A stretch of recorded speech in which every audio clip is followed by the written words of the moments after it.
200 лари каждый месяц платим, да? Никто нам гражданства не дает. Нет. Голос родишей. Надо. Голос родишей. Комару картула туда и ნახევარი ვიჯენ знает. Იცი და სხვანი ერო ცუდა და ცუდა. გამდიდით რომ ქართულს ისწავლო. დიდი მადლობა.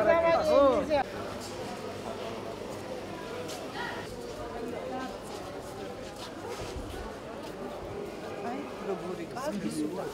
ხელების პირველი წამი. ძალიან დიდი მადლობა. ეს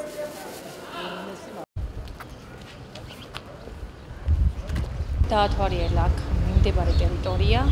ხალხს გაესაუბრა, ჩვენთან ფოტო გადაიღო და წავიდა და რაღაცაები შეიძინა თან. მობრძანებული იყო პრეზიდენტი, აინტერესებდა ბაზარი, ხალხის ყოფა, მთელი ამბავი. ივაჭრეს თუთუნი მივყიდე ხაბატონს თან ახლა ვიღაცას იმას შეუკეთეთ, ხალ მოვაწევინე კიდევაც 19 წელი მაქვს ნამსახურები ჯარში და ვარ უპენსიოდ დარჩენილი. თან მეკუთვნით, არ მეკუთვნით და ეს მინდოდა მეთქვა პრეზიდენტს არ დამცალდა რა, უბრალოდ არ მომესა საშუალება.